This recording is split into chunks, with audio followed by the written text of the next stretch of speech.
Alright guys, ang maulan na hapon sa inyong lahat.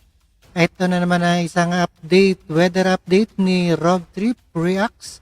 Ay po, Ipo Dam, nagpakawala ng tubig ilang lugar sa Bulacan, binaha na. Nagpakawala na ng tubig ang Ipo Dam matapos umabot sa spilling level sa gitna ng walang patid na pag-ulan. Kaugnay nito, binaha ang ilang lugar sa Bulacan na malapit sa dam. At kaya pala tayo binabaha ngayon dahil nagpakawala ang Ipo Dam. And no other further ado, let's do watch guys dito sa UNTV. Alright, let's get it on. Nestor, patuloy pa ba ang pagpapakawala ng tubig ng Ipo Dam hanggang ngayon? At ano na ang sitwasyon dyan sa probinsya? May mga inilikas na ba? Tama ka dito sa balita sa Bulacan at dito nga sa lugar ng Ipo Dam watershed ay nakapagpakawala ng Victor ng nasa 61 cubic meters per seconds ang Ipo Dam at kung saan nga ay patuloy pa rin itong nagpapakawala. Hindi lang Ipo Dam ang maaaring sa pagpapakawala nito ay maapektuhan din yung nasa 10 bayan dito sa probinsya ng Bulacan.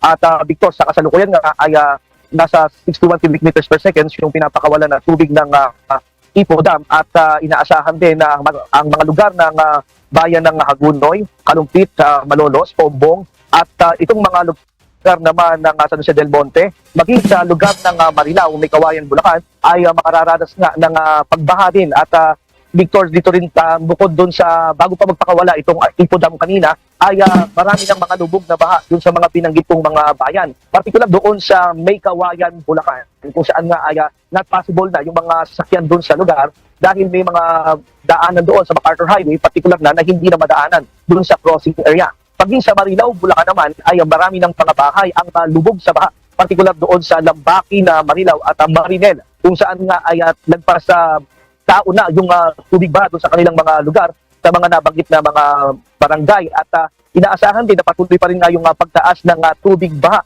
dahil nga sa dagdag na pagpapakawala ng tubig ng Ipo Dam kung saan nga ay posibleng lalo pang umapaw yung mga tubig sa mga ilog. Sa pagtaya naman ng Provincial Disaster Risk Reduction and Management Council, inaasahan na ng mga 3 oras bago yung pagpapakawala ay tuloy-tuloy na yung maranasan yung pagdagsa ng tubig na nanggagaling doon sa Ipo Dam watershed. At sa kasalukuyan din, Victor, may mga evacuees na rin tayo, partikular sa lugar ng Bulacan, sa Barangay Taliptip, kung saan ay nasa 217 individual o nasa 53 families na yung mga nasa evacuation center. At yung mga lugar din na binanggit sa May Kawayan at Marilao ay may mga nasa evacuation center, particular doon sa mga municipal court at mga elementary school na pwede silang magtungo na inihanda ng municipal government. May mga ginagawa naman na paraan ang nandibing sakay pero talagang pahirapan din dahil particular na hinahihirapan na yung bumiyahe yung mga sasakyan sa iba't ibang mga parte sa Bulacan. At katunayan dito sa lugar ito,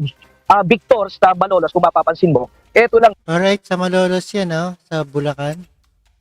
Malolos, makikita natin na talagang ang nagpas ng gulong na yung mga sasakyan, yung tubig baha. At kanina may mga tumirik na rin ng mga jeep at hinakatak ito ng yung mga tinutulak na lang pala ito ng mga tao dito. At yung mga motor dito ay talagang kung mapapansin natin, marami ay mga umuusok dahil din sa nangyayari na sa pilitan na pilit nilang pinapalusong dito sa tubig baha sa Malolos.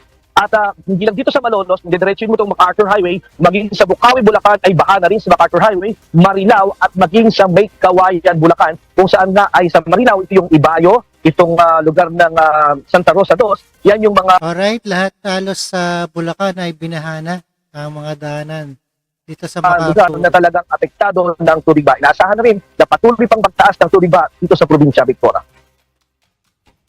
Alright, maraming salamat sa ulat. Alright guys, ingat-ingat tayong lahat dito sa ating report sa baha dito kay Rob Trip, and keep safe and healthy. Stay at home na lang kung walang pupuntahan at hirap na madisgrasya at lalo sa mga sakit sa mga daga dyan. Alright, and maraming salamat sa inyong lahat and peace out.